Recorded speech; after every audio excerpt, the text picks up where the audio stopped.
Akira बिल्कुल ही मेरे जैसा एक लड़का था जिसके पास जॉब तो थी, पर जॉब पर जाने पर उसको मौत आती थी। वो अपनी जिंदगी से भी हार मान चुका था क्योंकि वो कभी किसी लड़की को पटा नहीं पाया। वो चाहता था कि अब तो दुनिया खत्म ही हो जाए, लेकिन तभी अचानक एक दिन ज़ॉम्बी आउटब्रेक शुरू हो जाता है और उसी पल अकीरा फैसला करता है कि अब वो डरपोक बनकर नहीं जिएगा। अब वो दुनिया के अंत में भी लड़कीबाजी करेगा और जिंदा लड़की ना सही तो वो एक ज़ॉम्बी लड़की को ही सेट करेगा। सब कुछ शुरू होता है अपोकलिप्स से पहले। नई नौकरी के पहले ही दिन अकीरा बहुत खुश होकर ऑफिस पहुंचता है। बॉस उसे उसकी डेस्क दिखाता है और तभी गलती से वो ऑफिस की सबसे खूबसूरत लड़की से टकरा जाता है। अकीरा वहीं फ्रीज हो जाता है। जैसे ही उसकी नजर साउरी के प्यारे चेहरे पर पड़ती है, साउरी मुस्कुराते हुए उसका स्वागत करती है और प्यार से कहती है, अगर किसी भी चीज में मदद चाहिए हो तो बेझिझक मुझे बोल देना। उस एक पल में अकीरा का दिल पूरी तरह गार्डन हो जाता है। उस शाम अकीरा अपने कोवर्कर्स के साथ रेस्टोरेंट जाता है। सब लोग पी रहे होते हैं और वहीं उसे साउरी फिर से दिखती है। अकीरा को हिम्मत मिलती है और वो सोचता है ये लड़की बिल्कुल मेरी टाइप की है, आज इसको तो इम्प्रेस करना है। लेकिन रात के आखिर में घर जाने की जगह सब लोग अचानक खड़े हो जाते हैं और कहते हैं चलो काम पर चलते हैं। अकीरा हैरान रह जाता है। वो वापस ऑफिस जाता है और देखता है कि उसके सारे कोवर्कर्स पूरी रात काम कर रहे हैं। कई दिन तक अकीरा ऑफिस में ही फंसा रहता है, काम खत्म करता है और वहीं सो जाता है। तभी उसे समझ आता है कि ये कंपनी लोगों को निचोड़ने वाली है। पहले साल में ही अकीरा देखता है कि लोग ऑफिस में सोते हैं, कोई छुट्टी नहीं होती और सैलरी हमेशा लेट आती है। दूसरे साल तक अकीरा हर दिन सोचता है काश कोई मिसाइल आकर इस जगह को उड़ा दे। लेकिन तभी साउरी उसे लंच देने आती है। अकीरा की पूरी सैनिटी बस उसी लड़की की वजह से बची हुई थी। लेकिन अकीरा ये भी देखता है कि हर दिन बॉस साउरी को अपने कैबिन में बुलाता है ताकि उसका फायदा उठा सके। यहाँ नहीं, कोई बात नहीं, दीवारें हैं। तीसरे साल तक थकान अकीरा को तोड़ देती है और वो गहरे डिप्रेशन में चला जाता है। हर रात सोने से पहले वो बस यही दुआ करता है कि अगली सुबह उसकी आंख ना खुले। लेकिन अगली सुबह नौकरी पर जाने की तैयारी करते हुए वो बाहर निकलता है और एक वार्निंग नोटिस देखता है जो उसके सब्सक्रिप्शन के बारे में होता है। वो बिल्डिंग मैनेजर के पास जाता है। कई बार दरवाजा खटखटाता है लेकिन कोई जवाब नहीं आता। दरवाजा खुला होता है। अकीरा अंदर जाता है और वहाँ एक आदमी किसी इंसान को बुरी तरह खा रहा होता है। वो आदमी अकीरा पर झपटता है। अकीरा जान बचाकर बाहर भागता है, लेकिन बाहर और भी लोग भूख से पागल होकर उसका पीछा करने लगते हैं। तभी अकीरा को पहली बार एहसास होता है कि ये सब ज़ॉम्बीज हैं और उसी पल उसे समझ आता है अब उसे ऑफिस नहीं जाना पड़ेगा। उसकी दुनिया अचानक रंगों से भर जाती है। खुशी से भरकर अकीरा अपार्टमेंट से कूदता है और मुस्कुराते हुए ज़ॉम्बीज से बचकर भागने लगता है। उसे याद आता है कि दुनिया कितनी खूबसूरत हो सकती है। ज़ॉम्बी आउटब्रेक उसकी जिंदगी का पहला रियल डे ऑफ बन जाता है। खुशी से उछलते हुए अकीरा सोचने लगता है कि अब छुट्टियों में क्या क्या करेगा और तभी उसे साउरी याद आती है। वो सोचता है पता नहीं वो ठीक है या नहीं, उसे फर्क नहीं पड़ता कि वो किसी और की सीक्रेट बेबी ही क्यों ना हो, वो बस उसे एक बार देखना चाहता है। अकीरा उसके अपार्टमेंट की तरफ जाता है। पूरे बिल्डिंग में ज़ॉम्बीज भरे होते हैं लेकिन वो डटा रहता है। दरवाजे के सामने पहुंचकर उसकी धड़कन तेज हो जाती है। वो सोचता है क्या बोलूंगा। वो बेल बजाता है लेकिन कोई जवाब नहीं आता। वो दरवाजा खोलता है और अंदर उसे किसी आदमी के जूते दिखते हैं। अचानक उसका बॉस सामने आता है अंडरवेयर में और वो पूरी तरह ज़ॉम्बी बन चुका होता है। अकीरा चिल्लाकर कहता है मैं नौकरी छोड़ रहा हूँ, ये जगह मेरी जिंदगी खा गई। पूरी हिम्मत जुटाकर अकीरा बॉस को खिड़की से बाहर फेंक देता है। वो जीत जाता है लेकिन तभी साउरी सामने आ जाती है। अकीरा टूट जाता है। वो समझ जाता है कि साउरी भी ज़ॉम्बी बन चुकी है। बॉस का काम तमाम करने के बाद वो आंखों में आंसू लिए साउरी से अपने दिल की बात कहता है, लेकिन वो उसे मार नहीं पाता। आखिरकार वो भाग जाता है उस लड़की से दूर जिसे वो सबसे ज्यादा चाहता था। उस शाम अकीरा एक कन्वीनियंस स्टोर में रुकता है। वो एक ड्रिंक खरीदता है और पहला घूंट लेते ही मुस्कुरा उठता है क्योंकि वो स्वाद उसे जिंदगी जैसा लगता है। अकीरा को एहसास होता है कि अब उसे कभी भी काम पर नहीं जाना पड़ेगा, लेकिन साथ ही ये भी सच है कि वो किसी भी पल मर सकता है या खुद ज़ॉम्बी बन सकता है। स्टोर के अंदर अकीरा एक लिस्ट बनाना शुरू करता है, ऐसी 100 चीजें जो वो मरने से पहले या ज़ॉम्बी बनने से पहले करना चाहता है। कुछ दिन बाद अकीरा एक डरावना सपना देखता है। उसका बॉस उस पर चिल्ला रहा होता है, जब तक काम पूरा ना हो जाए तब तक यहीं लगे रहो। अकीरा इतना काम करता है कि उसके हाथों से खून निकलने लगता है और उसके बॉस का सिर भी खून से लथपथ हो जाता है। अचानक अकीरा की नींद खुल जाती है। उसे याद आता है कि ये सब बस एक सपना था। उसे याद आता है कि ज़ॉम्बी एपोकलिप्स की वजह से अब उसे काम पर नहीं जाना है। ये ख्याल आते ही उसके अंदर एक अजीब सी खुशी भर जाती है। वो इतना खुश हो जाता है कि फैसला करता है कि आज वो अपना गंदा कमरा साफ करेगा। वो कमरा जिसे उसने सालों से हाथ तक नहीं लगाया था। साफ सफाई करते हुए अकीरा को एहसास होता है कि उसे इतनी एक्साइटमेंट बहुत लंबे समय बाद महसूस हो रही है। कमरा साफ देखकर उसका मन हल्का हो जाता है। फिर वो एक बियर का कैन उठाता है और वहीं खोलकर पीने लगता है। वो खुश इस बात से है कि आज वो काम स्किप करके इतनी अच्छी चीज का मजा ले पा रहा है। बियर पीते हुए अकीरा टीवी पर न्यूज देखता है। उसे पता चलता है कि पूरा टोक्यो ज़ॉम्बी आउटब्रेक की चपेट में है। वो फ्यूचर के बारे में सोचता है लेकिन फिर तय करता है कि चिंता बाद में करेगा, अभी बस आराम करेगा और बियर पिएगा। जब वो फ्रिज खोलकर देखता है तो चौंक जाता है। बियर खत्म हो चुकी थी। मजबूरी में अकीरा बियर लेने के लिए बाहर जाने का सोचता है। अपार्टमेंट से बाहर झांककर वो देखता है कि सब कुछ तबाह हो चुका था। उसी वक्त पास वाली बिल्डिंग में एक कपल डर के मारे रो रहे थे। लड़का लड़की को शांत करने की कोशिश करता है लेकिन लड़की की घबराहट उसे भी घबरा देती है। वो सोचने के लिए बैल्कनी में आता है और तभी उसकी नजर पड़ती है अकीरा पर, जो बगल की बैल्कनी से नीचे उतर रहा होता है। लड़का हैरान रह जाता है। अकीरा खुद को इंट्रोड्यूस करता है और बताता है कि उसे उनकी बैल्कनी से उतरना पड़ेगा क्योंकि उसकी सीढ़ियां ज़ॉम्बीज से भरी हुई हैं। लड़का उसे अंदर आने के लिए कहता है लेकिन अकीरा शांति से मना कर देता है। वो कहता है मुझे कन्वीनियंस स्टोर जाना है। कपल हैरान रह जाता है। फिर वो वो अकीरा से कहते हैं कि जब वो बियर लेने ही जा रहा है तो उनके लिए भी थोड़ा सामान ले आए। अकीरा बाइक लेकर निकल पड़ता है। रास्ते में वो देखता है कि आज कल से भी ज्यादा ज़ॉम्बीज हो गए हैं। उसे पता है कि अगर वो घिर गया तो मर भी सकता है, लेकिन उसे फर्क नहीं पड़ता, उसे बस बियर चाहिए। स्टोर पहुंचकर अकीरा इतना खुश होता है कि गाना तक गाने लगता है, लेकिन अंदर जाकर वो चौंक जाता है। वहाँ एक लड़की होती है। अकीरा तुरंत नोटिस करता है कि वो कितनी खूबसूरत है। उसे याद आता है कि वो अभी अभी अजीब तरीके से गाना गा रहा था। शर्म से उसका चेहरा उतर जाता है। वो छोटी मोटी बात करने की कोशिश करता है। वो बताता है कि वो यहाँ क्यों आया है, लेकिन लड़की कोई जवाब नहीं देती। जाने से पहले अकीरा कॉन्टैक्ट एक्सचेंज करने को कहता है। लड़की साफ मना कर देती है। वो कहती है तुम रिस्क को समझते ही नहीं हो। ज़ॉम्बी अपोकलिप्स में सिर्फ बियर लेने आना पूरी बेवकूफी है। अकीरा कुछ बोल ही पाता कि तभी ज़ॉम्बी स्टोर में घुस आते हैं। अकीरा लड़की को बचाने दौड़ता है, लेकिन लड़की उसे एक झटके में जमीन पर गिरा देती है। उसी पल एक ट्रक स्टोर में घुस आता है। ट्रक ज़ॉम्बीज को कुचल देता है और दोनों की जान बच जाती है। लड़की बिना ज्यादा कुछ बोले बाइक लेकर निकल जाती है। अकीरा यकीन नहीं कर पाता कि उसने इतनी बैडएस और खूबसूरत लड़की देखी है। जैसे ही वो बाहर आता है, ज़ॉम्बीज उसका पीछा करने लगते हैं। ट्रक उसकी बाइसिकल तोड़ चुका होता है। उसे समझ नहीं आता अब घर कैसे जाएगा। तभी उसकी नजर सड़क पर खड़ी एक स्कूटर पर पड़ती है। खुशी से वो सोचता है कि ये अपग्रेड है जिससे वो ज़ॉम्बीज से तेज भाग सकेगा, लेकिन फिर उसे और बेहतर अपग्रेड दिखता है, एक हार्ले जिसकी चाबी अभी भी लगी होती है। अकीरा मुस्कुराता है। वो उस पर चढ़ता है और पूरी रफ्तार से निकल पड़ता है। इस चक्कर में वो कई बार मरते मरते बच जाता है। आखिरकार अकीरा अपने अपार्टमेंट पहुंचता है। वो फिर से पड़ोसी की बालकनी पर चढ़ता है। दिन भर की बातें सोचते हुए उसे लगता है कि आज का दिन उसकी जिंदगी का सबसे मजेदार दिन था। लेकिन जब वो पहले वाले कपल को सामान देने जाता है तो देखता है कि वहाँ हमला हो चुका था और दोनों मर चुके थे। आधी रात को अकीरा अपनी लाई हुई बियर पीता है और टीवी पर न्यूज देख रहा होता है। अकीरा को अब साफ समझ आ जाता है कि जिंदगी बहुत छोटी है और मरने से पहले उसे बहुत कुछ करना है। वो अपनी 100 लिस्ट वाली नोटबुक खोलता है और कुछ ख्वाहिशें लिखना शुरू करता है। कभी पहाड़ पर चढ़ना तो कभी अपने आइडल जॉनी सिंस से मिलना। लिखते लिखते वो बीच में रुक जाता है। उसके दिमाग में उसके माँ बाप का ख्याल आता है। थोड़ा सोचने के बाद वो एक और विश लिखता है, घर वापस जाकर उनके साथ समय बिताना। इसी के साथ उसकी लिस्ट 33 विशेस पर खत्म हो जाती है। उधर जिस दिन अकीरा बियर लेने गया था उसी दिन वो हॉट और बैडएस लड़की अपने अपार्टमेंट में जागती है। वो उठते ही ट्रेडमिल पर वर्कआउट शुरू करती है और प्रोटीन लेती है। दौड़ते हुए वो न्यूज सुनती है जो ज़ॉम्बी अपोकलिप्स की पुष्टि करती है। पूरे फोकस में आकर वो लड़की अपनी खुद की 100 लिस्ट बनाती है, लेकिन उसकी लिस्ट ख्वाहिशों की नहीं, सर्वाइवल रूल्स की होती है, बिल्कुल ज़ॉम्बी लैंड जैसी। वो अलग अलग ज़ॉम्बी मूवीज देखती है ताकि हर टाइप के ज़ॉम्बीज को समझ सके। तैयारी पूरी करने के लिए वो अपने अपार्टमेंट के आसपास ज़ॉम्बीज को ऑब्जर्व करती है। वो समझ जाती है कि अगर एक साथ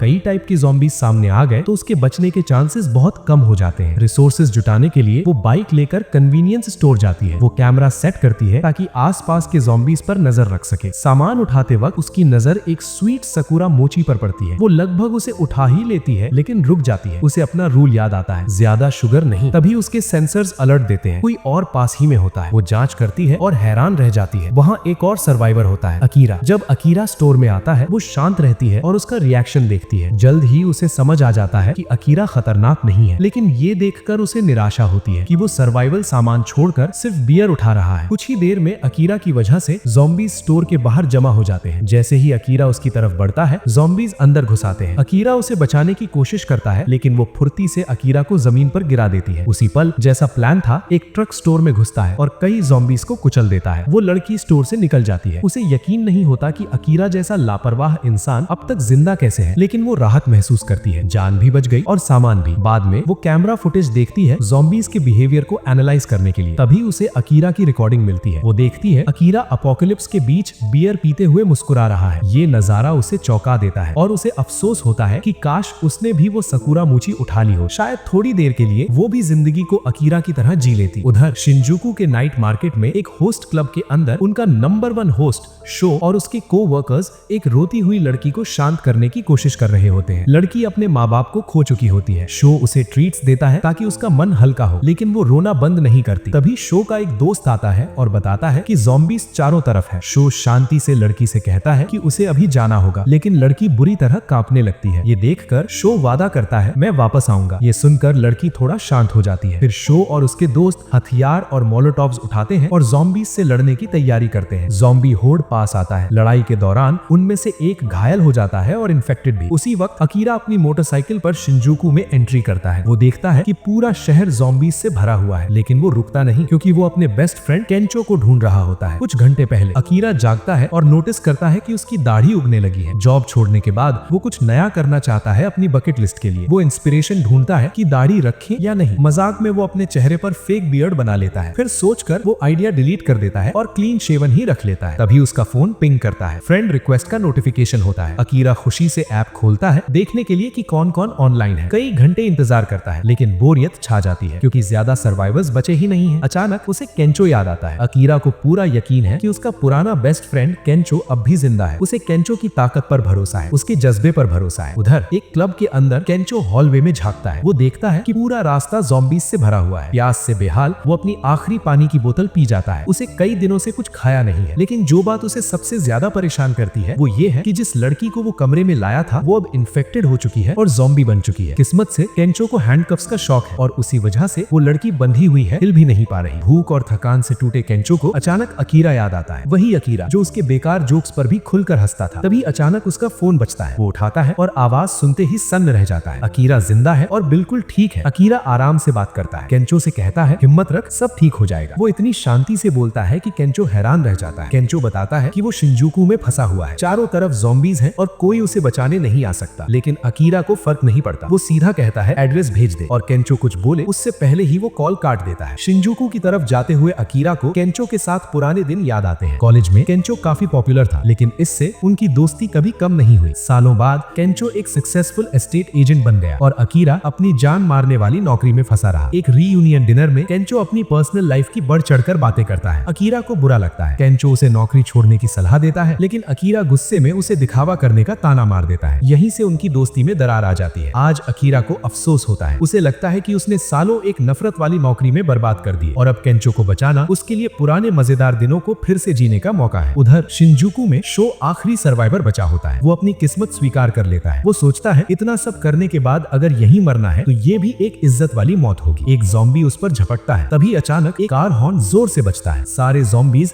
उसी आवाज की तरफ भाग जाते हैं। शो को यकीन नहीं होता कि वो अभी भी जिंदा है। केंचो के होटल के ज़ॉम्बीज भी उसी आवाज की तरफ खींचे चले आते हैं। वो कार को घेर लेते हैं और तभी जोरदार धमाका होता है। कार फट जाती है। ये सब अकीरा ने किया था। आवाज सुनकर केंचो हॉलवे में आता है। वो हैरान रह जाता है। रास्ता पूरी तरह साफ होता है। वहाँ कोई ज़ॉम्बी नहीं होता। वो सुरक्षित जगह ढूंढने लगता है और तभी अकीरा उसके सामने आ जाता है। केंचो सन्न रह जाता है। अकीरा जोर से माफी मांगता है। वो मानता है कि उसे केंचो से जलन होती थी और उसे अफसोस है कि उसने उसकी सलाह नहीं मानी। केंचो कुछ समझ ही नहीं पाता। उसे यकीन नहीं होता कि अकीरा इतनी दूर सिर्फ माफी मांगने आया है। लेकिन तभी अकीरा की तेज आवाज की वजह से ज़ॉम्बीज फिर से होटल में घुस आते हैं। दोनों को छत की तरफ भागना पड़ता है। समय कम है। केंचो घबरा जाता है। उसे लगता है सब खत्म हो गया, लेकिन अकीरा के पास एक और प्लान होता है। वो कहता है हमें सामने वाली बिल्डिंग पर कूदना होगा। केंचो को लगता है ये नामुमकिन है, लेकिन अकीरा बिना सोचे कूद जाता है। वो नीचे गिरता है, चोटें लगती है, लेकिन जिंदा रहता है। वो केंचो को आवाज देता है कूद, तू कर सकता है। डरे हुए केंचो सच कबूल करता है। वो कहता है कि उसे अपनी नौकरी से नफरत है। बाहर से चमक दमक है, लेकिन अंदर वो खाली है। उसकी सारी दौलत और सक्सेस बस एक दिखावा है। असल में वो कभी एस्टेट एजेंट बनना ही नहीं चाहता था। उसका सपना था स्टैंड अप कॉमेडियन बनना। अकीरा उसे हौसला देता है। वो कहता है इस बार मेरी बात सुन, जॉब छोड़ दे और अपने सपने की तरफ कूद पड़। केंचो अब समझ जाता है। वो कुछ कदम पीछे जाता है, दौड़ता है और कूद जाता है। ज़ॉम्बीज बस उसे पकड़ने ही वाले होते हैं। हवा उसके कपड़े उड़ा देती है और वो शर्मनाक हालत में रह जाता है। ये देखकर अकीरा जोर जोर से हंसने लगता है। हवा में केंचो को लगता है वो नहीं पहुंच पाएगा। वो किनारे को पकड़ लेता है और अकीरा से मदद की गुहार लगाता है। जैसे ही वो गिरने वाला होता है, अकीरा उसका हाथ पकड़ लेता है और उसे ऊपर खींच लेता है। केंचो बच जाता है, हालांकि घायल होता है। अकीरा घबरा जाता है, कहीं काट तो नहीं लिया। केंचो बताता है कि उसे बस अपने जिंगल बेरीज पर चोट लगी है। उस शाम दोनों छत पर जन्मदिन वाले कपड़ों में बियर पीते हुए आराम करते हैं। वो काम, जिंदगी और भविष्य पर हंसते हैं। केंचो मानता है कि उसे अकीरा पर गर्व है, एक ऐसा इंसान जिसने नौकरी छोड़कर आजादी को चुना और शायद वो ज़ॉम्बी अपोकलिप्स में भी जीत सकता है। लेकिन आखिर में दोनों इस ख्याल पर हंस देते हैं कि उन्हें पता है वो दुनिया नहीं बचा सकते। कुछ दिन बाद दोनों अब भी रूफटॉप पर होते हैं। अकीरा ज़ॉम्बी गेम्स खेल रहा होता है और केंचो उनके लिए लजीज खाना बना रहा होता है। दोनों मानते हैं कि टोक्यो के बीचों बीच स्टे एट होम कैंपिंग करना वाकई एक जबरदस्त आइडिया है। अकीरा जब गेम खत्म करता है तो दोनों खाना खाने बैठते हैं। अकीरा केंचो की कुकिंग देखकर चौंक जाता है और थोड़ा जल भी जाता है, क्योंकि केंचो कहता है लड़कियां पटाने की असली चाबी खाना बनाना है। अकीरा उसी वक्त कसम खाता है कि वो भी एक लड़की पटाकर केंचो को गलत साबित करेगा। ज़ॉम्बी अपोकलिप्स के बावजूद केंचो उसे गुड लक कहता है। खाना खत्म होने के बाद अकीरा फिर से गेम्स खेलने लग जाता है। उधर केंचो अकीरा की 100 बकेट लिस्ट पढ़ता है। उसे लगता है कि जब अकीरा ने ये लिस्ट लिखी थी तब उसका दिमाग अब भी काम के हैंगओवर में था, क्योंकि लिस्ट की कई चीजें इस दुनिया की लगती ही नहीं। इसलिए केंचो उसकी लिस्ट में खुद की तरफ से कई विशेष जोड़ देता है। अकीरा उसे रोकने की कोशिश करता है, लेकिन केंचो याद दिलाता है अगर तू मुझे नहीं बचाता तो मैं शिंजुकू की किसी रैंडम लव होटल में मर चुका होता। ये सुनकर अकीरा उसे लिखने देता है। फिर अकीरा खुद एक विश जोड़ता है, एक मेगा टेलीविजन चाहिए, और दोनों दोनों फैसला करते हैं कि चलो ढूंढने चलते हैं। रास्ते में अकीरा केंचो से पूछता है, तू स्टैंड अप कॉमेडियन क्यों बनना चाहता है? केंचो बताता है कि भले ही वो अभी उस मंजिल से बहुत दूर है, लेकिन ये उसका बचपन का सपना रहा है। ये सुनकर अकीरा अपने बचपन के सपने के बारे में सोचता है। उसे समझ नहीं आता कि ऑफिस में काम करना उसका सपना कभी था भी या नहीं। तभी अकीरा बाइक रोक देता है। आगे रास्ता बंद होता है, हर तरफ आग ही आग। टीवी स्टोर पास ही होता है, लेकिन तभी एक फ्यूल ट्रक तबाही मचाने लगता है। गाड़ियां हवा में उड़ने लगती हैं। अकीरा और केंचो फंस जाते हैं। केंचो घबराकर चिल्लाता है, कुछ कर अकीरा, ये ट्रक हम तक पहुंचते ही फट जाएगा। अकीरा कुछ सोचता है और तभी उसे वो हॉट बैडएस लड़की याद आती है। उसके दिमाग में एक आइडिया आता है। ट्रक उनकी तरफ बढ़ रहा होता है। अकीरा रैंप पर बाइक चढ़ा देता है और आखिरी पल में ट्रक को डॉज कर जाता है। फिर वो बाइक को अंडरग्राउंड मॉल की तरफ मोड़ देता है ताकि गैस टैंक के ब्लास्ट से बच सके। केंचो को यकीन नहीं होता कि अकीरा ने ये सोचा भी कैसे, लेकिन जैसे ही वो अंडरग्राउंड मॉल में पहुंचते हैं, चारों तरफ ज़ॉम्बीज होते हैं। पास में एक स्टोर दिखता है। दोनों बाइक छोड़ते हैं और अंदर घुसकर गेट बंद कर देते हैं। केंचो घबरा जाता है। उसे यकीन नहीं होता कि इतनी खतरनाक हालत में भी अकीरा अब भी टेलीविजन के बारे में सोच रहा है। तभी अचानक लड़कियों का एक ग्रुप सामने आता है। वो टॉर्च जलाकर अकीरा और केंचो पर रोशनी डालती हैं। सभी तब राहत की सांस लेती हैं जब उन्हें पता चलता है कि दोनों इन्फेक्टेड नहीं है। उनमें से एक लड़की फंस जाने की बात सोचकर घबरा जाती है। केंचो उसे शांत करता है, उसे पॉजिटिव सोचने को कहता है। उसकी बातें सबको हौसला देती हैं। फिर सब अल्कोहल सेक्शन की तरफ जाते हैं। सब ड्रिंक और स्नैक्स लेते हैं ताकि मन हल्का हो जाए। अकीरा और केंचो एक दूसरे की तरफ देखते हैं। उन्हें एहसास होता है उनकी wine and dine bucket list पूरी हो चुकी है। थोड़ी देर बाद लड़कियां अपना नाम बताती हैं। रेका, माकी और युकारी। तीनों फ्लाइट अटेंडेंट्स होती हैं। अकीरा और केंचो अपनी किस्मत पर हैरान रह जाते हैं क्योंकि उनकी लिस्ट में था फ्लाइट अटेंडेंट्स के साथ वाइन एंड डाइन करना। अकीरा युकारी से बात करने की कोशिश करता है। वो पूछ बैठता है, तुम्हारा बॉयफ्रेंड है? लेकिन युकारी को ऐसी हालत में ऐसा सवाल पसंद नहीं आता। अकीरा शर्मिंदा हो जाता है और मदद के लिए केंचो की तरफ देखता है। लेकिन हैरानी की बात ये होती है कि केंचो पहले से ही माकी से फ्लर्ट कर रहा होता है और अकीरा के उलट केंचो की रोमांटिक बातें माकी पर गहरा असर कर रही होती है। केंचो के लुक्स और ह्यूमर से जलकर अकीरा को याद आता है दोपहर का खाना और केंचो की वो बात, कुकिंग और लड़कियां। इम्प्रेस करने के इरादे से अकीरा हिम्मत जुटाता है। वो सबके सामने खुद को इंट्रोड्यूस करता है और पूरी टकीला की बोतल एक ही सांस में पी जाता है। रेका को ये मजेदार लगता है। वो भी उसके साथ और अल्कोहल ले आती है और अकीरा की इस लापरवाह हरकत की वजह से पूरा ग्रुप और भी ज्यादा खुलकर मस्ती करने लगता है। थोड़ी देर बाद केंचो और माकी चुपके से बेडरूम सेक्शन की तरफ चले जाते हैं थोड़ा प्राइवेट टाइम बिताने के लिए। उधर अकीरा लड़खड़ाते हुए बाथरूम पहुंचता है और सिंक में उल्टी कर देता है। उसी वक्त युकारी अंदर आती है और उसकी मदद करती है। अकीरा उसकी काइंडनेस देखकर चौंक जाता है। उसके दिल में ख्याल आता है कि शायद युकारी उसके लिए परेशान थी क्योंकि उसने बहुत ज्यादा पी ली थी। लेकिन फिर वो सच बताती है, उसका पहले से एक बॉयफ्रेंड है जिससे वो दोबारा मिलना चाहती है। अकीरा का दिल टूट जाता है। फिर भी वो शुक्रगुजार होता है कि उसे कुछ पलों के लिए ख्वाब देखने का मौका मिला। उधर रेका ज्यादा पी लेती है और अपने दुख और परेशानियां बताने लगती है। ग्रुप में जो एक लड़का था जिसे ज़ॉम्बी ने काटा था, उसकी हालत बिगड़ने लगती है। वो घिसटता हुआ रेका की तरफ बढ़ता है। रेका इतनी नशे में होती है कि उसे कुछ समझ नहीं आता। अचानक वो लड़का उस पर हमला कर देता है। रेका चीख पड़ती है। आवाज सुनकर केंचो मदद के लिए भागना चाहता है, लेकिन नशे में धुत माकी उससे चिपक जाती है और एक और ड्रिंक मांगती है। केंचो जोर देता है और उसे साथ खींचकर ले जाता है, लेकिन वहाँ पहुंचकर वो जो देखता है उसकी रूह कांप जाती है। रेका अब ज़ॉम्बी बन चुकी होती है और अगले ही पल वो माकी पर टूट पड़ती है और उसे खा जाती है। केंचो खुद को दोष देता है। उसे लगता है उसकी वजह से एक इंसान मर गया, लेकिन तभी उसे और ज्यादा डर लगता है जब उसे एहसास होता है कि वो काटा हुआ लड़का गायब हो चुका है। इधर अकीरा और युकारी सीढ़ियों के पास बैठकर धीरे धीरे बातें कर रहे होते हैं। युकारी अपने फ्लाइट अटेंडेंट बनने की कहानी बताती है। अकीरा भी अपनी ऑफिस वाली नौकरी के बारे में बताता है। वो कहता है, काम करना कभी मेरा सपना नहीं था, बस उधार का सपना था। युकारी मानती है कि उसे भी अपनी नौकरी कुछ खास पसंद नहीं थी, लेकिन जब अकीरा उससे पूछता है कि उसका असली सपना क्या था तो युकारी सोच में पड़ जाती है और फिर मुस्कुरा देती है। अचानक वो काटा हुआ लड़का उन पर हमला कर देता है। वो युकारी को काट लेता है। अकीरा उसे सीढ़ियों से नीचे धक्का दे देता है, लेकिन युकारी अकीरा से कहती है, मुझे यहीं छोड़कर भाग जाओ। अकीरा मना कर देता है। वो उसे छोड़ नहीं सकता इतनी जल्दी जुड़ने के बाद। युकारी बताती है कि उसने उसकी पीठ क्यों सहलाई थी। जब वो छोटी थी, एक फ्लाइट अटेंडेंट ने उन्हें उड़ान के दौरान ऐसे ही शांत किया था। उसी पल युकारी ने तय किया था कि वो वही बनेंगी। यही उसका सपना था। अकीरा रो पड़ता है जब युकारी अपने आखिरी शब्द कहती है। वो काटा हुआ आदमी फिर से हमला करता है। इस बार युकारी खुद को आगे कर देती है ताकि अकीरा बच सके। अकीरा रोता हुआ भागता है और केंचो से जा मिलता है। अकीरा को राहत मिलती है कि केंचो जिंदा है। केंचो बताता है कि उसे एक मेगा टेलीविजन मिल गया है। दोनों समझ जाते हैं कि अब यहाँ से जल्दी निकलना होगा क्योंकि अंदर मौजूद लगभग सभी लोग इन्फेक्टेड हो चुके हैं। वो बाहर भागते हैं। हैरानी की बात ये होती है कि सड़कें पूरी तरह से खाली हैं। दोनों अपना इनाम लेकर घर की तरफ निकल लेते हैं। उस शाम केंचो खाना बनाते हुए बताता है कि फ्लाइट अटेंडेंट्स को खोकर वो अंदर से टूट चुका है। उधर अकीरा सोचता रहता है केंचो और युकारी की बातों के बारे में और बचपन के सपनों के बारे में। नए हौसले के साथ अकीरा अपनी बकेट लिस्ट में एक नई विश लिखता है, अपने बचपन के सपने को याद रखना। जब अकीरा छोटा था, उसने एक बार अपने दोस्त के कुत्ते को कुछ लड़कों से बचाया था। उस वक्त वो खुद को कहता था, अकीरा जस्टिस का सुपर हीरो जिसे किसी से डर नहीं लगता। लेकिन तभी उसकी नींद खुल जाती है। वो वो देखता है अपनी बकेट लिस्ट और उसे अपना बचपन का सपना याद आ जाता है। उसी शाम केंचो अकीरा को बताता है कि पूरा जापान सेफ नहीं है, लेकिन होकाइडो में कुछ गांव खुद को आइसोलेट करने में कामयाब हो गए हैं। इसका मतलब है अकीरा का परिवार शायद अब भी जिंदा है। फिर केंचो एक फैसला करता है। वो कहता है कि वो ब्लॉन्ड बनेगा। वो अपनी पुरानी जिंदगी पीछे छोड़ना चाहता है अकीरा से इंस्पायर्ड होकर, और स्टैंड अप कॉमेडियन बनने के लिए अच्छा भी दिखना चाहता है। केंचो को ब्लॉन्ड देखकर अकीरा को फिर से बचपन के सपने याद आते हैं। अचानक अकीरा कहता है, मैं सुपर हीरो बनना चाहता हूँ। वो समझाता है वो हमेशा बैटमैन या स्पाइडरमैन जैसा बनना चाहता था, बिना इनाम के कूल कॉस्ट्यूम पहनकर लोगों की मदद करना। उसका मकसद साफ है, ज़ॉम्बीज़ से इंसानियत को बचाना। केंचो पहले हैरान होता है, फिर पूरे दिल से अकीरा का साथ देता है। भले ही अकीरा उड़ नहीं सकता और जाल नहीं फेंक सकता, लेकिन उसने ज़ॉम्बीज़ को हराने की पूरी रिसर्च कर ली है। दोनों मिलकर एक्वेरियम की तरफ निकल पड़ते हैं। एक्वेरियम के अंदर कदम रखते ही केंचो को अजीब सी बेचैनी होने लगती है। वो देखता है कि पूरी जगह जर्जर हालत में है और उसे लगता है कि ये किसी भी दिन गिर सकता है। लेकिन अकीरा का ध्यान किसी और ही चीज पर होता है। उसे आखिरकार वो मिल जाता है जिसकी उसे तलाश थी, एक खास स्पैंडेक्स डाइविंग सूट। अकीरा उस सूट को उठाता है और स्प्रे पेंट से उसे पूरा सुपर हीरो कॉस्ट्यूम बना देता है। उधर शहर में एक बस के अंदर कुछ सर्वाइवर्स फंसे होते हैं। बस का फ्यूल खत्म हो चुका होता है। सब घबराए हुए होते हैं। उन्हें समझ नहीं आता अब क्या करें। ड्राइवर कहता है रुको, ज़ॉम्बीज़ खुद चले जाएंगे। लेकिन तभी बस में बैठा एक आदमी अचानक इन्फेक्टेड निकल आता है और दूसरों पर हमला कर देता है। हालात बिगड़ जाते हैं। सब लोग बस से बाहर भागते हैं, लेकिन बाहर निकलते ही चारों तरफ ज़ॉम्बीज़ ही ज़ॉम्बीज़ होते हैं। एक लड़की किसी तरह भीड़ से निकल जाती है और एक्वेरियम की तरफ दौड़ती है। ज़ॉम्बीज़ का झुंड उसके पीछे लग जाता है। भागते भागते वो लड़खड़ा कर गिर जाती है और जैसे ही एक ज़ॉम्बी उस पर झपटता है, तभी अकीरा सामने आ जाता है और उसे बचा लेता है। अकीरा खुशी से झूम उठता है। वो केंचो की तरफ देखकर पूछता है कैसा लग रहा है कॉस्ट्यूम। केंचो बस कंधे उचका देता है। उसे समझ ही नहीं आता क्या बोले। फिर सच सामने आता है। जो डाइविंग सूट अकीरा ने पहना है वो शार्क्स के काटने से बचाने के लिए बना था। मतलब ज़ॉम्बीज़ उसके लिए बेअसर है। धीरे धीरे और भी सर्वाइवर्स एक्वेरियम पहुंचने लगते हैं। तभी अकीरा की आंखें फैल जाती हैं। भीड़ में वो हॉट बैडी भी होती है जिसे उसने पहले देखा था। अकीरा ठान लेता है कि इस बार वो उसे इम्प्रेस करके ही रहेगा। केंचो सर्वाइवर्स को अंदर रास्ता दिखाता है। उधर अकीरा एक ज़ॉम्बी से भिड़ जाता है, लेकिन लड़ाई आसान नहीं होती। एक ज़ॉम्बी उसकी बाह पर काट लेता है। सूट स्किन को बचा लेता है, लेकिन दबाव अकीरा को महसूस होता है। तभी और ज़ॉम्बीज़ आ जाते हैं और उसे घेर लेते हैं। अकीरा चिल्लाता है केंचो, लेकिन केंचो पीछे हट जाता है। उसे पता होता है कि सूट सिर्फ एक ही है और उसे भरोसा होता है कि अकीरा ठीक रहेगा। आखिरकार अकीरा ज़ॉम्बीज़ को एक ब्रिज से नीचे फेंक देता है, लेकिन तभी वो ऊपर देखता है। हॉट बैडी उसे घूर रही होती है। उसकी नजर में अकीरा कोई हीरो नहीं, बस एक बेवकूफ होता है जो ऐसी हालत में नौटंकी कर रहा है। एक्वेरियम के अंदर सर्वाइवर्स थोड़ी राहत की सांस लेते हैं। जिस लड़की को अकीरा ने बचाया था वो शुक्रगुजार होती है। केंचो भी अकीरा की तारीफ करता है, तू वाकई अच्छा हीरो है। केंचो देखता है कि अकीरा की नजर बार बार उस बैडी पर जा रही है। वो अकीरा को हौसला देता है, जा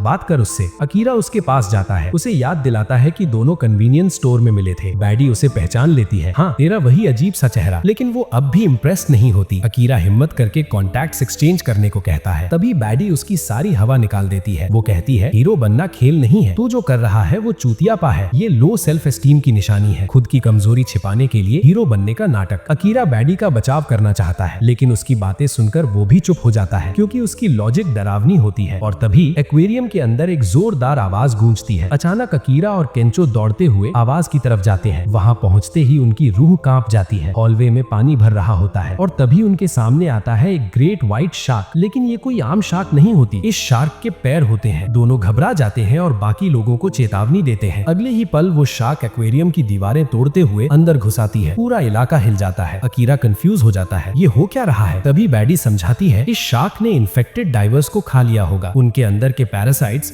अब इसे कंट्रोल कर रहे हैं। सब लोग ऊपर की तरफ भागते हैं, लेकिन इमरजेंसी एग्जिट पर ज़ॉम्बीज़ रास्ता रोक लेते हैं। तभी बैडी को पहले देखा हुआ लेआउट याद आता है। वो सबको दूसरे एग्जिट की तरफ ले जाती है। भागते वक्त वो बेबी शार्क भी कमरे में घुसाता है, ज़ॉम्बीज़ को कागज की तरह चीरता हुआ। जिस लड़की को अकीरा ने पहले बचाया था वो डर से कांपने लगती है। बैडी उसे शांत करती है, लेकिन तभी वो लड़की बैडी को धक्का देकर अकेली भाग जाती है। बैडी वहीं पीछे छूट जाती है। केंचो और बाकी लोग इमरजेंसी एग्जिट से निकल जाते हैं, लेकिन अकीरा देख लेता है कि बैडी उनके साथ नहीं है। वो बिना सोचे वापस लौट जाता है। उधर केंचो जाम हुआ दरवाजा खोलने की कोशिश करता रहता है। बैडी अकीरा से कहती है मुझे बड़े ग्रुप में रहना पसंद नहीं, ऐसे में मरने का खतरा ज्यादा होता है। तभी शार्क उसकी तरफ झपटती है और उसी पल अकीरा कूद कर आता है और पागल जायंट सुशी को सीधे भाले से देर कर देता है। बैडी गुस्से में चिल्लाती है, तू बेवकूफ है क्या, अपनी जान जोखिम में क्यों डाल रहा है। अकीरा शांत होकर पक्का जवाब देता है, अगर मुझे कोई क्यूट लड़की मिले तो मैं उसे जानना चाहता हूँ, और अगर कोई मुसीबत में दिखे तो मैं उसे बचाना चाहता हूँ। मेरे लिए यही हीरो होना है, कोई प्लान नहीं होता। दोनों शार्क से बचते हुए इधर उधर दौड़ते रहते हैं। तभी बैडी के दिमाग में एक आइडिया आता है, लेकिन उसमें अकीरा को रिस्क लेना पड़ता है। अकीरा बिना हिचक कह देता है करते हैं। दोनों अलग हो जाते हैं। अकीरा शार्क को डिस्ट्रैक्ट करता है। बैडी इक्विपमेंट ढूंढने लगती है। उसे याद आता है शार्क को स्ट्रॉन्ग इलेक्ट्रिसिटी से झटका लगता है। वो बैटरीज ढूंढने दौड़ती है। अकीरा बड़ी मुश्किल से शार्क के हमलों से बचता है, लेकिन आखिरकार फिसल कर गिर जाता है। वो कोने में फंस जाता है। वो खुद को संभाल कर अंत के लिए तैयार हो जाता है। तभी केंचो वापस आता है। वो शार्क को अपनी स्टारफिश दिखाता है ध्यान भटकाने के लिए। शार्क लगभग केंचो को निगल ही लेती है, लेकिन अकीरा आगे बढ़ता है, डर को चुनौती देता है और एक सच्चे हीरो की तरह अपने नेमेसिस के सामने खड़ा होता है। तभी बैडी लौटती है हाथ में बैटरीज लेकर। वो अकीरा को देती है, लेकिन शार्क हमला करती है और उसी पल अकीरा बैटरीज एक्टिवेट करता है और शार्क के मुंह पर जोरदार घूंसा मारता है। शार्क वहीं ढेर हो जाती है। मॉन्स्टर मर चुका होता है। अकीरा, केंचो और बैडी फिर से साथ खड़े होते हैं। बाकी सर्वाइवर्स अलग रास्ता पकड़ लेते हैं। अकीरा अपनी बकेट लिस्ट में एक और आइटम काट देता है, सुपर हीरो बनना। केंचो मजाक करता है, तू और बैडी बढ़िया टीम लगते हो। अकीरा शर्म से लाल हो जाता है। चलते वक्त बैडी अकीरा की 100 बकेट लिस्ट नोटबुक देखती है। वो रुक जाती है और बताती है, मेरी भी लिस्ट है, लेकिन सपनों की नहीं, सरवाइव करने के रूल्स की। वो कहती है कि उसके गोल्स अकीरा की केयर फ्री लाइफ से मैच नहीं करते। अकीरा मुस्कुरा कर कहता है, मुझे फर्क नहीं पड़ता, तू मेरे लिए इम्पोर्टेंट है। मैंने तुझे इम्प्रेस करने के लिए नहीं, बस इसलिए बचाया क्योंकि मन ने कहा। उसकी सच्चाई बैडी को छू जाती है। बाद में अकीरा और केंचो बाइक निकालते हैं। बैडी कहती है, मैं अकेले ठीक रहूंगी, किसी सेफ जगह चली जाऊंगी, लेकिन जाने से पहले वो अकीरा को अपना नंबर देती है। अकीरा खुशी से ले लेता है। अब उसे पता चलता है उसका नाम शिजुका है। बैडी का कांटेक्ट मिलते ही अकीरा खुशी से झूम उठता है। उसकी जिंदगी वाकई बदल रही होती है। केंचो साथ होता है और अकीरा फैसला करता है, अब गुन्मा चलते हैं माँ बाप को ढूंढने। बाद में दोनों एक वॉच स्टोर जाते हैं। अकीरा एक महंगी घड़ी देखता है और सोचता है चुरा ले, अपोकलिप्स चल रहा है भाई। तभी केंचो दिखाता है उसने उससे भी महंगी घड़ी ढूंढ ली है। दोनों सूट पहनते हैं, घड़ियां पहनते हैं। बकेट लिस्ट का एक और आइटम पूरा। आधी रात को अकीरा और केंचो को पता चलते हैं कि पानी खत्म हो चुका है। टोक्यो की सारी बिजली जा चुकी है, लेकिन उनके फोन्स पहले ही चार्ज हो चुके थे। लेकिन अब वो न्यूज नहीं देख पा रहे थे, ना ही कोई अपडेट मिल रही थी। दोनों समझ चुके थे कि अब मजाक का टाइम खत्म हो चुका है, अब सीरियस होना पड़ेगा। तभी अकीरा केंचो से कहता है, जरा ऊपर ले। दोनों आसमान की तरफ देखते हैं। टोक्यो की सारी लाइट्स बंद होने की वजह से आज तारे कुछ ज्यादा ही चमक रहे होते हैं। इतने चमकीले तारे टोक्यो में पहले कभी नहीं दिखे। तारों को देखकर अकीरा को अपने माँ बाप की याद आ जाती है। केंचो उसे हौसला देता है, वो जिंदा होंगे। अकीरा भी सिर हिलाता है, क्योंकि अब उनकी अगली मंजिल गुन्मा है। अगली सुबह अकीरा और केंचो सफर की तैयारी करने लगते हैं। सामान पैक करने के बाद अकीरा अपने पुराने कमरे में जाता है। वो अपने कॉलेज वाले दिन और ऑफिस वाली जिंदगी को आखिरी बार अलविदा कहता है। अब वापसी नहीं। गुन्मा के लिए निकलने से पहले अकीरा बताता है, काफी घंटे लगेंगे बाइक से। फिर अचानक कहता है, लेकिन निकलने से पहले मुझे कुछ चुराना है। केंचो सोचता है कि शायद अकीरा बंदूक की बात कर रहा है, सेकंड अमेंडमेंट टाइप कुछ, लेकिन अकीरा हंसते हुए कहता है, नहीं रे, मुझे आरवी चाहिए। ऐसी जगह जहाँ दो भाई सो सकें, खाना बना सकें, घूम सकें और अपोकलिप्स में सर्वाइव कर सकें। दोनों को आइडिया पसंद आ जाता है। वो आरवी डीलर के पास पहुंचते हैं और वहीं उनकी मुलाकात होती है शिजुका से। अकीरा हैरान रह जाता है। तीसरी बार एकदम कोइंसिडेंस में मुलाकात। उसके मन में आता है, ये डेस्टिनी तो नहीं। अकीरा और केंचो समझ जाते हैं कि शिजुका भी टोक्यो छोड़ने की तैयारी में है। अकीरा उससे कहता है, हमारे साथ गुन्मा चलो। शिजुका साफ मना कर देती है। वो कहती है, इन इडियट्स के साथ जाने में मुझे कोई फायदा नहीं दिखता। मेरे पास ज्वाइन करने की कोई सॉलिड वजह नहीं है। अकीरा का दिल टूट जाता है। केंचो उससे पूछता है, तुम यहाँ क्यों आई हो? शिजुका बताती है, मैंने सैकड़ों ज़ॉम्बी मूवीज देखी हैं। आरवी अपोकलिप्स में ट्रैवल करने का सबसे सेफ तरीका है। अकीरा ये सुनकर खुश हो जाता है और फिर से उसे साथ चलने को कहता है, लेकिन शिजुका फिर मना कर देती है। अब केंचो फाइनल चाल चलता है। वो शिजुका से कहता है, तुम्हारे पास ड्राइविंग लाइसेंस ही नहीं है, अकेले निकलोगी तो खुद को ही मार लोगी। अकीरा भी बोल पड़ता है, साथ में चलना सेफ भी है और ज्यादा मजेदार भी, और कम से कम कोई गाड़ी चलाने वाला तो होगा। अब शिजुका के पास कोई जवाब नहीं बचता। मजबूरी में वो ज्वाइन कर लेती है। तीनों अंदर जाते हैं। चारों तरफ अलग अलग तरह की आरवीज होती है। अकीरा और केंचो सिर्फ बड़ी बड़ी महंगी आरवीज देख रहे होते हैं, जबकि शिजुका ये देख रही होती है कि अपोकलिप्स के लिए कौन सी आरवी सच में सही है। वो एक ऑफ रोड मॉडल चुनती है जो ज़ॉम्बीज के बीच से आराम से निकल सके। लेकिन जब वो उन्हें दिखाने जाती है तो देखती है अकीरा और केंचो सबसे महंगी आरवी चुन चुके हैं। अकीरा को वो आरवी पसंद आती है क्योंकि उसमें सब कुछ है, लेकिन शिजुका कहती है, ये बहुत बड़ी है, सड़क पर पड़ी अबैंडन्ड कार्स के बीच से नहीं निकलेगी। वो अपनी चुनी हुई आरवी दिखाती है। केंचो हंसते हुए कहता है, थोड़ा फन भी जरूरी है, कोई तो आरवी होगी जो तुम्हें सच में पसंद हो। शिजुका कहती है, फन बेवकूफी है। लेकिन तभी उसकी नजर एक आरवी पर पड़ती है जिसके अंदर बाली स्टाइल लग्जरी इंटीरियर होता है। वो अनजाने में बोल पड़ती है। ये केंचो उसे चढ़ाता है। आरवी से प्यार हो गया। इसी बहस के बीच अचानक ज़ॉम्बीज डीलर के अंदर घुस आते हैं। तीनों के पास सोचने का टाइम नहीं होता। जो आरवी पास होती है उसी में बैठकर भाग निकलते हैं। अकीरा और शिजुका आरवी चला रहे होते हैं। केंचो हाईवे पर मोटर बाइक से साथ साथ चलता है। अकीरा नोटिस करता है कि चारों तरफ अजीब सी शांति है। शिजुका कहती है, शायद लोगों को भागने का टाइम ही नहीं मिला, वायरस बहुत तेज फैला। वो बताती है, इतनी अग्रेशन सिर्फ वायरस ही ला सकता है, कहीं ना कहीं कोई वैक्सीन पर काम कर रहा होगा। लेकिन फिर वो कहती है, वैसे मुझे फर्क नहीं पड़ता, मेरी जॉब और मेरा ग्रुप खुद बैरली सर्वाइव कर रहा था। कई घंटे ड्राइव करने के बाद गुनमा नजर आने लगता है। अकीरा थक चुका होता है। वो कहता है अगले ट्रक स्टॉप पर रुकते हैं, आरवी में पहली रात वहीं बिताएंगे। तभी अचानक सड़क पर बिछे स्पाइक स्ट्रिप से आरवी और केंचो की बाइक के टायर फट जाते हैं। अकीरा घबरा जाता है। वो दौड़कर केंचो के पास जाता है। केंचो बाइक से गिर चुका होता है और घायल होता है। अकीरा का चेहरा फौरन गंभीर हो जाता है। फिर अचानक कुछ बसें आकर रुकती हैं और अकीरा ये देखकर सन्न रह जाता है कि उसके सामने उसका वही पुराना चिड़चिड़ा बदसूरत सा को-वर्कर गांसू खड़ा है। गांसू को अपनी बेसबॉल टीम के साथ देखकर अकीरा को वो सारे दिन याद आ जाते हैं जब ऑफिस में काम करते हुए गांसू ने उसकी जिंदगी को डिप्रेशन में ढकेल दिया था। गांसू अकीरा से कहता है कि उसे हैरानी है कि अकीरा जैसा इंसान भी अपोकलिप्स में जिंदा रह पाया। अकीरा को थोड़ी राहत मिलती है कि गांसू भी जिंदा है, लेकिन तभी अचानक गांसू पेट दर्द से चिल्लाने लगता है। फिर गांसू बताता है कि उसकी बस में आरवी के लिए जरूरी हर सामान है, लेकिन बदले में अकीरा को उसके लिए 2 दिन काम करना होगा। ये सुनते ही अकीरा डर से कांपने लगता है, क्योंकि उसे लगता है जैसे वो फिर से उसी पुरानी घुटन भरी जिंदगी में लौट रहा है। शिजुका अकीरा को कांपते देखकर सीधे गांसू से भिड़ जाती है। वो उसका आरोप लगाती है कि वो लोगों को इस्तेमाल करता है, उनसे गंदा काम करवाता है और फिर उन्हें लूट लेता है। लेकिन तभी हालात और बिगड़ जाते हैं। चारों तरफ से ज़ॉम्बीज़ पास आने लगते हैं, जिससे अकीरा और उसके दोस्त फंस जाते हैं। डर और दबाव में आकर अकीरा मजबूरी में गांसू का ऑफर मान लेता है। ये सुनते ही गांसू के चेहरे पर एक घिनौनी सी मुस्कान आ जाती है। इसके बाद सबको उस ट्रक स्टॉप पर ले जाया जाता है जिस पर गांसू का कंट्रोल है। वहाँ अकीरा देखता है कि गांसू के पास कई मजदूर हैं जो थके हुए हैं, टूटे हुए हैं और अंदर से बिल्कुल खाली लगते हैं। गांसू अकीरा से कहता है कि वो दोनों बहुत समय से एक दूसरे को जानते हैं और उसे भरोसा है कि अकीरा ये काम करते हुए थकेगा नहीं। उधर शिजुका केंचो की चोटों की देखभाल करती है। केंचो खुद को दोष देता है कि उसी की वजह से अकीरा को वो काम करना पड़ रहा है जिससे वो नफरत करता है, लेकिन शिजुका उसे समझाती है कि ये उसकी गलती नहीं है और कहती है पहले देखना चाहिए कि अकीरा सच में सिर्फ 2 दिन ही काम करता है या नहीं। अगले दिन अकीरा बॉक्स उठाने लगता है। उसे ऐसा लगता है जैसे वो फिर से अपने पुराने ऑफिस में लौट आया हो। फिर भी वो खुद को पॉजिटिव लगता है और याद दिलाता है कि वो बदलना चाहता है। तभी उसे एक कार्गो ट्रक में बियर के डब्बे मिलते हैं। वो सोचता है कि अगर रात को पार्टी हो जाए तो थके हुए मजदूरों का मन थोड़ा खुश हो जाएगा, इसलिए वो बियर को फ्रिज में रखने लगता है। अचानक गांसू आ जाता है और उस पर चिल्लाने लगता है। अकीरा डर से सहम जाता है, लेकिन तभी गांसू के दोस्त वहाँ आ जाते हैं। वो फ्रिज में रखी बियर देखकर समझते हैं कि ये सब गांसू ने किया है और उसकी दरियादिली की तारीफ करने लगते हैं। गांसू भी मौका देखकर खेल जाता है और ऐलान करता है कि अकीरा के स्वागत में आज छोटी सी पार्टी होगी। ये सुनकर अकीरा अंदर ही अंदर गुस्से से भर जाता है। बाद में अकीरा देखता है कि गांसू ज़ॉम्बीज़ से भी काम करवा रहा है। गांसू बताता है कि अगर सही तरीके से इस्तेमाल किया जाए तो ज़ॉम्बीज़ भी बढ़िया इक्विपमेंट बन सकते हैं। फिर वो अकीरा से कहता है कि जब तक वो चुपचाप ऑर्डर मानता रहेगा तब तक वो भी ज़ॉम्बीज़ की तरह सिर्फ एक औजार ही है। ये सुनकर अकीरा पूरी तरह उसी रूटीन में खो जाता है। काम का बोझ उसे अंधा कर देता है और वो खुद भी ज़ॉम्बीज़ की तरह हरकत करने लगता है। उधर केंचो समझने की कोशिश करता है कि गांसू अकीरा से ऐसे बात क्यों करता है, लेकिन शिजुका तुरंत समझ जाती है। गांसू उसे अपने पिता की याद दिलाता है जो उसे बचपन में मानसिक रूप से टॉर्चर करता था। शिजुका को एहसास होता है कि वो और अकीरा दोनों ही उन लोगों के डर से अब तक बाहर नहीं निकल पाए हैं जिन्होंने कभी उनकी जिंदगी कंट्रोल की थी। जब गांसू की पार्टी शुरू होती है तो शिजुका को अपने पिता के साथ बिताया हुआ अतीत याद आता है। एक बार उसे सड़क पर एक बेसहारा कुत्ता मिला था। वो उसे घर ले आई, लेकिन उसके पिता ने उसे तुरंत बाहर फेंकने को कहा। उसके पिता को लगा कि कुत्ते पर वक्त बर्बाद करना बेकार है। वो चाहते थे कि शिजुका पूरी जिंदगी सिर्फ सक्सेस के पीछे भागे। आखिरकार शिजुका को वो कुत्ता छोड़ना पड़ा, क्योंकि उसके पिता ने धमकी दी थी कि अगर उसने बात नहीं मानी तो वो खुद भी उसी कुत्ते की तरह छोड़ दी जाएगी। इधर पार्टी शुरू हो जाती है। गांसू के दोस्त ठंडी बियर पीते हैं और अकीरा और उसके ग्रुप का स्वागत करते हैं, लेकिन अकीरा पार्टी में शामिल नहीं होता क्योंकि गांसू उसे वेटर की तरह काम करने को मजबूर करता है। जब गांसू के दोस्तों की बियर खत्म होती है तो अकीरा तुरंत उन्हें सर्व करता है, लेकिन अंदर से वो डर जाता है क्योंकि ये सब उसे फिर से अपने पुराने ऑफिस की याद दिला देता है। फिर जब गांसू की बियर खत्म होती है तो एक बूढ़ी औरत उसे बियर देने आती है। ये देखकर गांसू भड़क जाता है। वो चिल्लाकर कहता है उसे सिर्फ हॉट चिक से ही सर्विस चाहिए। वो शिजुका को बुलाता है। जब वो शिजुका ड्रिंक डाल रही होती है तो गांसू की नजर उसके शरीर पर टिक जाती है। वो शिजुका से कहता है कि उसके साथ एक ड्रिंक पिए। शिजुका बिना कुछ बोले बोतल उठाती है और अकेले ही पूरी बोतल एक सांस में खत्म कर देती है। ये देखकर गांसू काफी इंप्रेस हो जाता है। वो गंदी सी हंसी के साथ मजाक करता है कि बियर ही अकेली चीज नहीं है जो वो उससे निगलवाना चाहता है। फिर वो अकीरा को और बियर लाने का हुक्म देता है। अकीरा गलती से उसे खाली बोतल पकड़ा देता है। बस फिर क्या था, गांसू आग बबूला हो जाता है और अकीरा पर चिल्लाने लगता है। उसकी आवाज अकीरा को अंदर तक हिला देती है। अकीरा वहीं जमकर खड़ा रह जाता है, हिल भी नहीं पाता। उधर शिजुका चुपचाप बैठी रहती है। उसके दिमाग में पुरानी यादें घूमने लगती हैं। गांसू की बातें उसे अपने पिता की याद दिला देती हैं। शिजुका के जन्म के बाद उसकी जिंदगी का हर फैसला उसके पिता की जबरदस्ती पर टिका था। उसका पिता एक खौफनाक फाइनेंसियर था जो उसके हर कदम को कंट्रोल करता था। शिजुका कभी उस बेसहारा कुत्ते को नहीं छोड़ पाई थी। वो चोरी छुपे उसकी देखभाल करती रही, जानवरों की मेडिकल किताबें तक पढ़ने लगी। धीरे धीरे वो कुत्ता उसके बहुत करीब आ गया। एक दिन उसने अपने पिता से कहा कि वो डॉक्टर बनना चाहती है, लेकिन उसके पिता ने उसकी बात को सिरे से नकार दिया। उन्होंने सिर्फ उसकी कमियां गिनाई और फिर बेरहमी से बताया कि उन्होंने उस कुत्ते को मरवा दिया है। ये सुनकर शिजुका का दिल टूट गया। गया। जैसे जैसे वो बड़ी होती गई उसका पिता उसे बताता रहा कि क्या सही है और क्या गलत। वो बार बार याद दिलाता कि उसकी लग्जरी जिंदगी उसी की वजह से है। अब गांसू की बातें चुप रहने और ऑर्डर मानने की शिजुका को अंदर तक झकझोर देती हैं। उसे एहसास होता है कि उसका पिता ही वो वजह था जिसने उसे आज जैसा बना दिया। अगले दिन शिजुका फिर देखती है कि गांसू अकीरा पर चिल्ला रहा है। अकीरा से सामान गिर जाता है और गांसू उस पर भड़क उठता है। वो हर गलती का इल्जाम अकीरा पर डाल देता है। अकीरा पूरी तरह कंफ्यूज हो जाता है। फिर अचानक गांसू का सुर बदल जाता है। वो अकीरा की तारीफ करने लगता है। वो कहता है कि आजादी मुश्किल होती है क्योंकि उसमें खुद सोचना पड़ता है, लेकिन गांसू के नीचे रहना आसान है। बस ऑर्डर मानो और जिंदगी आराम से चलती रहेगी। शिजुका तुरंत समझ जाती है कि ये सीधा सीधा मैनिपुलेशन है। उसे अपना अतीत याद आ जाता है। उसके पिता भी यही कहते थे कि जीतना है तो मेरे ऑर्डर मानो। वो कहते थे कि सब कुछ उसके भले के लिए है, लेकिन अब शिजुका जानती है कि वो सब सिर्फ उनके लिए था। जब सब लोग आराम कर रहे होते हैं, शिजुका से गलती से अकीरा का बैग गिर जाता है। उसके अंदर उसे अकीरा की बकेट लिस्ट मिलती है। वो पन्ने पलटती है और अकीरा की अजीब सी सोच पर मुस्कुरा देती है। फिर वो खुद भी उसमें कुछ लिख देती है। अगले दिन गांसू के दोस्त शहर से सामान लेकर लौटते हैं, लेकिन गलती से एक ज़ॉम्बी को कार्गो ट्रक में ही ले आते हैं। उधर ट्रक स्टॉप पर अकीरा के 2 दिन पूरे हो जाते हैं। केंचो अकीरा से माफी मांगता है कि उसे इतनी परेशानी झेलनी पड़ी, लेकिन सब हैरान रह जाते हैं जब अकीरा कहता है कि वो यहीं रुकना चाहता है। गांसू ने उसे पूरी तरह अपने जाल में फंसा लिया होता है। वो मानता है कि उसे बाहर की दुनिया से डर लगता है और गांसू के साथ उसे सेफ महसूस होता है। केंचो को ये बात अजीब लगती है क्योंकि अकीरा ऐसा इंसान नहीं है। शिजुका केंचो से कहती है कि उन्हें अकीरा को यहीं छोड़ देना चाहिए, ये उसका फैसला है। लेकिन जैसे ही वो जाने लगते हैं, अकीरा कहता है कि उसे गांसू का एहसान चुकाना है। ये सुनते ही शिजुका फट पड़ती है। उसे फिर अपने पिता की याद आ जाती है। वो अकीरा पर चिल्लाती है और उसे अंधा कहती है। वो समझाती है कि गांसू उसे इस्तेमाल कर रहा है अपने कभी न खत्म होने वाले लालच के लिए। शिजुका बताती है कि वो खुद भी कभी ऐसी ही थी, लेकिन अकीरा ने ही उसे अपनी मर्जी से जीना सिखाया था। वो ऐलान करती है कि वो हर हाल में गांसू को पीछे छोड़कर जाएगी। सब लोग सन्न रह जाते हैं। शिजुका अकीरा को ललकारती है और पूछती है, तू ज़ॉम्बी है या इंसान? क्योंकि वो जानती है कि अकीरा अभी भी अपनी बकेट लिस्ट पूरी करना चाहता है। वो अकीरा को किताब देती है। अकीरा देखता है कि शिजुका ने उसमें लिखा है, अपने अनोइंग बॉस को मुंह में ही दम घुटने को कहना। गांसू ये देखकर चिढ़ जाता है। वो कहता है कि औरतें हमेशा ऐसी ही हरकतें करती हैं, लेकिन जैसे ही वो बकेट लिस्ट देखता है, वो उसे छीन लेता है और पैरों तले रौंद देता है। जैसे ही वो किताब कुचलने वाला होता है, अकीरा को याद आता है कि उसने अब तक कितनी चीजें पूरी की हैं और उससे कितनी खुशी मिली थी। बस यहीं अकीरा की आंखें खुल जाती हैं। वो झपट कर किताब बचा लेता है, जिससे गांसू सन्न रह जाता है। अकीरा ऐलान करता है कि वो जा रहा है क्योंकि उसके पास अभी बहुत कुछ करना बाकी है। वो एहसान के लिए माफी मांगता है, लेकिन साफ कह देता है कि अब वो यहाँ नहीं रुकेगा। गांसू के लोग हैरान रह जाते हैं कि अकीरा कैसे उसके जाल से बाहर निकल आया। तभी अचानक कार्गो ट्रक पहुंचता है और ड्राइवर गर्व से कहता है कि वो बढ़िया सामान लेकर आया हो। लेकिन जैसे ही वो ट्रक खोलता है, अंदर से एक ज़ॉम्बी छलांग लगाकर बाहर आ जाता है। पूरा ट्रक स्टॉप अफरा तफरी में बदल जाता है। गांसू सबको शांत करने की कोशिश करता है। वो कहता है कि ये सिर्फ एक ज़ॉम्बी है, लेकिन डर फैल चुका होता है। घबराया हुआ एक बस ड्राइवर सीधे ट्रक स्टॉप में बस घुसा देता है। उसकी वजह से वो सारे ज़ॉम्बी कैदी आजाद हो जाते हैं जिन्हें गांसू ने बंद करके रखा था। वो ज़ॉम्बी मजदूरों पर टूट पड़ते हैं। मजबूर होकर अकीरा, केंचो और शिजुका आरवी की छत पर चढ़ जाते हैं। केंचो किसी को बचाने की कोशिश करता है, लेकिन नाकाम रहता है। तभी अकीरा समझ जाता है कि इस हंगामे में वो सबको नहीं बचा सकता। उसी वक्त वो देखता है कि गांसू को ज़ॉम्बी दौड़ा रहे हैं। अकीरा तुरंत एक प्लान बनाता है और गांसू के गुंडों से मदद मांगता है। उसी पल गांसू गिर पड़ता है। ज़ॉम्बी उसे घेरने ही वाले होते हैं। तभी अकीरा एक फूड ट्रक लेकर घुसता है और उसे बचा लेता है। केंचो को यकीन नहीं होता कि अकीरा गांसू जैसे इंसान को बचा रहा है। अकीरा कहता है, किसी बेबस आदमी को ज़ॉम्बी के हाथों मरने देना मेरी बकेट लिस्ट में नहीं है, इसलिए उसे बचाना पड़ा। गांसू किसी तरह ट्रक पर चढ़ जाता है। उसके आदमी कार्गो गाड़ियों से ज़ॉम्बियों को घेर लेते हैं। अकीरा छलांग लगाकर सुरक्षित जगह पहुंचता है और पेट्रोल और फ्लेयर से पूरे झुंड को आग लगा देता है। सब जलकर खत्म हो जाते हैं। हर तरफ तालियां और शोर मच जाता है। सब अकीरा की बहादुरी देखकर हैरान होते हैं। अकीरा शिजुका के पास जाता है और दोनों उसकी इस पागल हरकत पर हंसते हैं। तभी गांसू खड़ा होकर अपने लोगों से कहता है कि अकीरा की तरह मेहनत करो, लेकिन इस बार लोग भड़क जाते हैं। वो कहते हैं कि बहुत हो गया। वो गांसू को तानाशाह कहते हैं और बताते हैं कि अकीरा उससे कहीं बेहतर लीडर है। गांसू उन्हें रोकने की भीख मांगता है, लेकिन कोई नहीं सुनता। एक एक करके सब लोग चले जाते हैं और गांसू अकेला ट्रक स्टॉप में रोता रह जाता है। इसके बाद अकीरा, शिजुका और केंचो अपना सफर आगे बढ़ाते हैं। रास्ते में अकीरा शिजुका से कबूल करता है कि गांसू के आसपास रहते हुए उसका दिमाग सुन्न हो जाता था। वो कहता है कि काम उसे थका देता है और उसे ऐसा काम ढूंढना है जो वो दिल से करना चाहे। शिजुका उसे समझाती है कि जल्दी करने की जरूरत नहीं है, नई नौकरियां बनती रहेंगी, बस जिंदगी और काम दोनों को एंजॉय करना जरूरी है।